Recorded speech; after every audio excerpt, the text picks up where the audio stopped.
if you're in your 30s and 40s right now and you feel like you've already missed the boat with building wealth and investing and all that sort of stuff, I need you to hear this. Because after 15 years as a financial advisor, sitting across from hundreds of people just like you, I can tell you that guilt that you're carrying, it's based on a lie. How many times have you seen some 22-year-old influencer post a graph showing that if you just invest 500 quid a month from age 21, you will guarantee to be a millionaire at 60? And you're sat there thinking, well, that's great, but I spent my 20s paying rent and enjoying life. I'm now screwed. You are not screwed. Not even close. So here's what I'm going to show you today. Why your 30s and 40s are actually the best time to build real wealth today.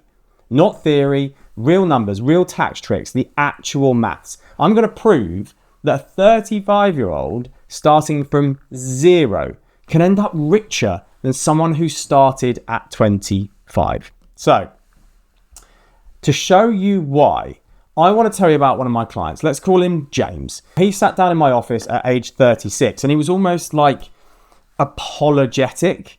He's like, I know I should have started earlier. I've wasted 10 years, blah, blah, blah, blah, blah. And I'm sat there thinking, mate, what exactly were you supposed to be investing when you were 20? Because when I looked at his 20s, what his life actually looked like at the time, he was renting a flat for like 900 quid a month.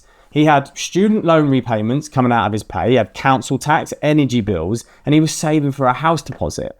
And every other weekend, one of his mates was like getting married or having a stag do. That's not financial irresponsibility.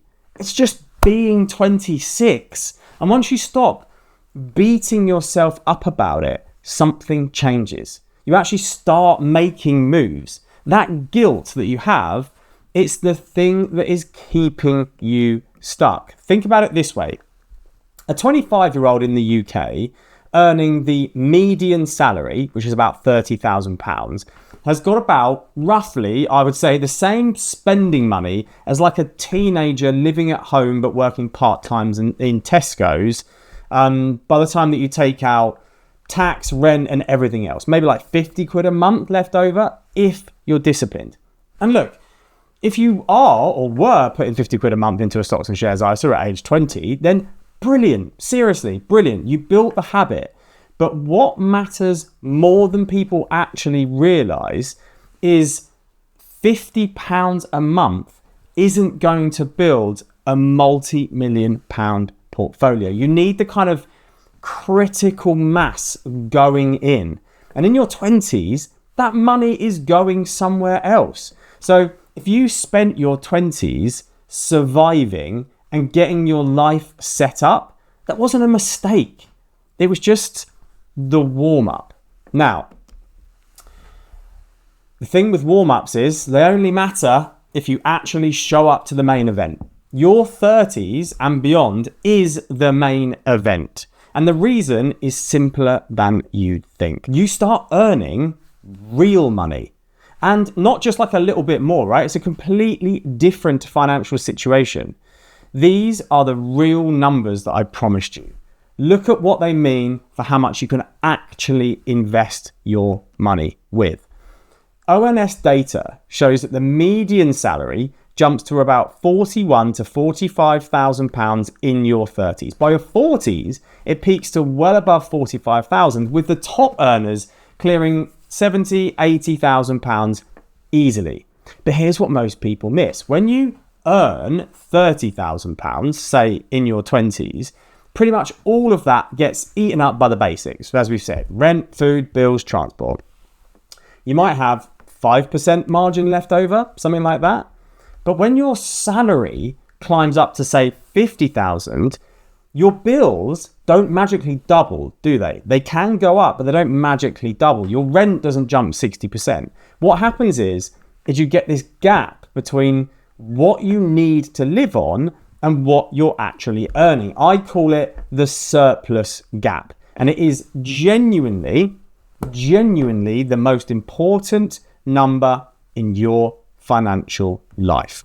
Because suddenly you're not scraping together £50 a month. You can realistically put away 500, 800, even £1,000 a month into building wealth. The question isn't whether you've got this gap, it's whether you are using it. So like picture two buckets, right? One's got a drip going into it. That's your 20s. The other one's got a bloody hose. Same water, same bucket, but one just fills up way, way faster. Yes, okay, compound interest has a bit less time, but the sheer volume of money that you're now pumping in more than makes up for it. And I'm going to prove that with actual numbers. By the way, before we move on, if you want strategies like this, I send out a free weekly email, 15 years of tactical wealth building stuff that I've learned from sitting across from real clients, things that I can't always put into a video. Link is in the description if you want to get involved. Now, earning more is only half of the equation because it doesn't help if you're still bleeding money. Again, I call this the great calming down. Think about how you spent your money in your 20s. Keeping up, fitting in, buying those things that you didn't need to impress people you didn't care about. And I get it, right? That is what your 20s are for. I did it as much as anyone else. I am the biggest hypocrite in the world because I did it as much as anyone else. But I have noticed that something starts shifting at around 30 to 40. So 33, 34, 35. Your goals get sharper.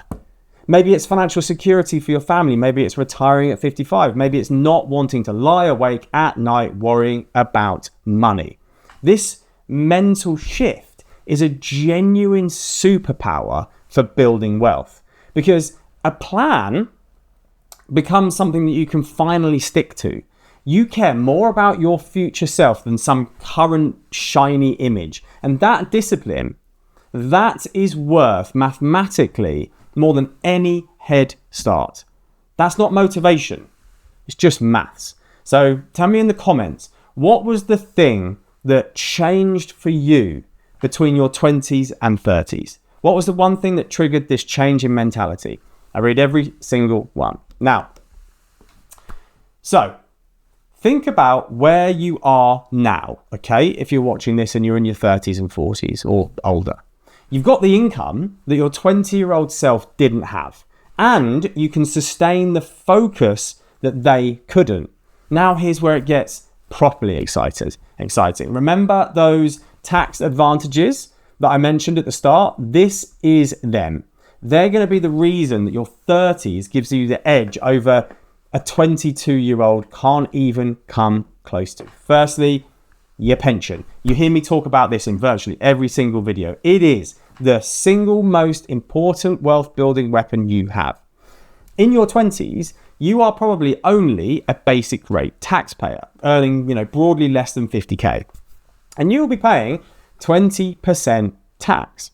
Now, pension contributions still get tax relief, which of course, again, is the government giving you back some of the tax that you've paid, but it's nothing spectacular. But in your 30s and 40s, as your career starts to take off, you are way more likely to cross that higher rate of tax threshold, which is £50,270 at time of recording. That's where, when you get over that higher rate of tax threshold and you start earning above that 50,270 barrier, that is where pensions, they go from, yeah, it's sensible to it's an absolute no-brainer. And honestly, this one winds me up because most people in their 30s or 40s are handing thousands of pounds to HMRC every year when they just don't have to. Thousands that you don't even know about it.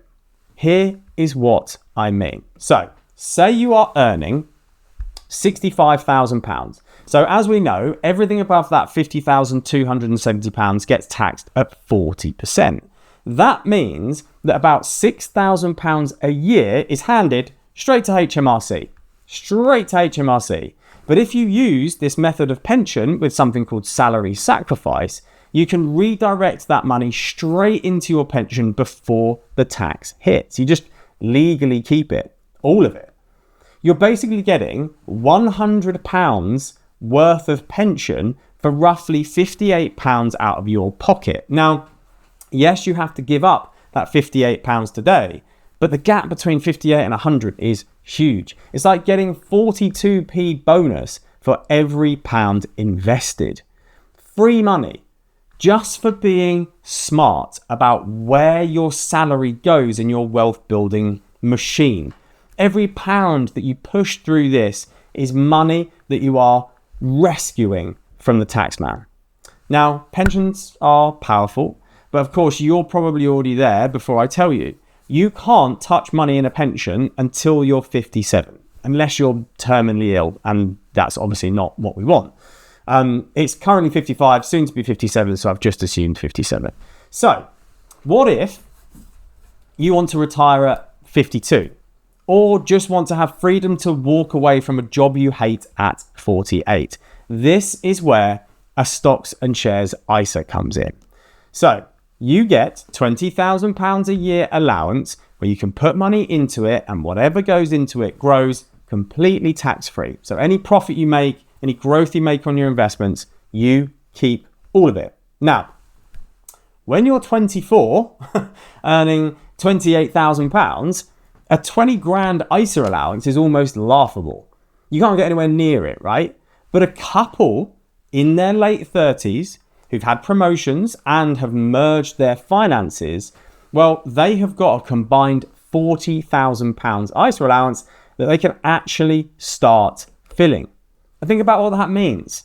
If you and your partner max out your ISA for 10 years at a 6% return, you are looking at £500,000 of tax-free money that you can access whenever you want. Now, of course, maxing out £40,000 worth of ISA allowance between a couple is not easy. Not everyone's going to do it, but you get the point. And this is not locked away until 57.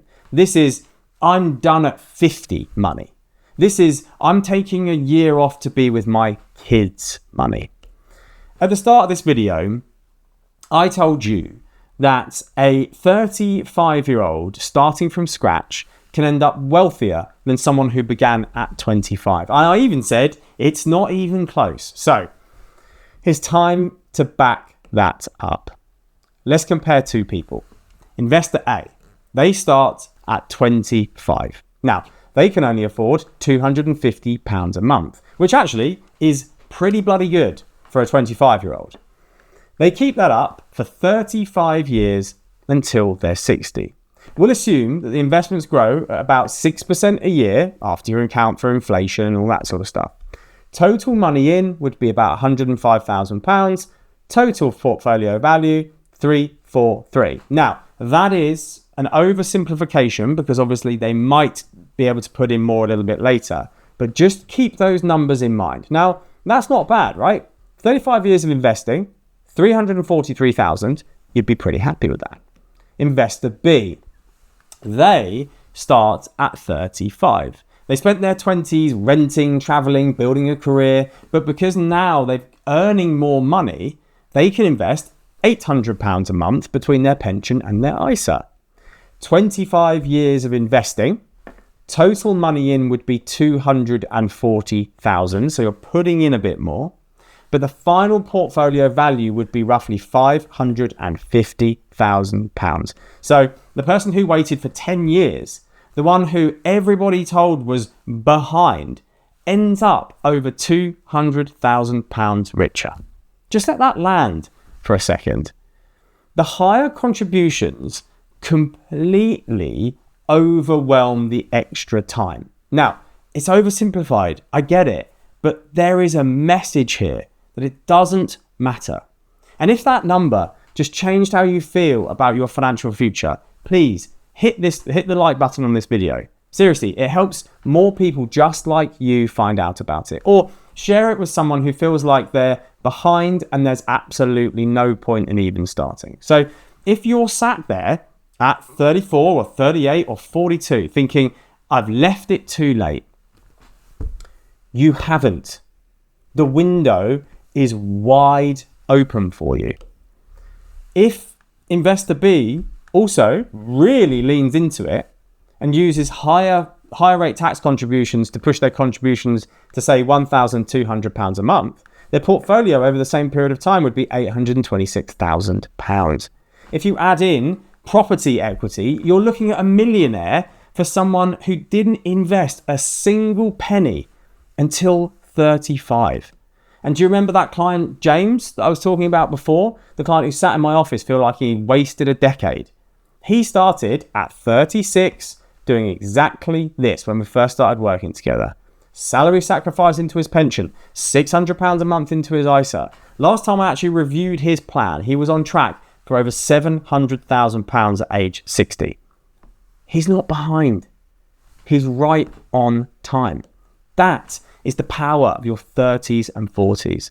So here's what I would tell you if you were sat across from me right now. Check whether your employer offers salary sacrifice and employer matching. Nobody uses it. Make sure you use it properly. After that, set up a stocks and shares ISA if you haven't already. Set up a direct debit for whatever you can afford, even 200 quid a month. Just start. The best age to build wealth isn't your 20s. It's right now, my friend. But here's the thing. Everything I just showed you, the numbers, the tax tricks, the maths, none of it matters if you're measuring your progress the wrong way. And I almost guarantee you that most of you are. That is exactly why you need to watch this video here. Everyone is obsessed with their net worth number, but the number is hiding a massive problem that most people never stop. So I break down exactly what you should be tracking instead right here. So give it a click, because getting this wrong could save you over 6 figures over 20 years. So I'll see you there.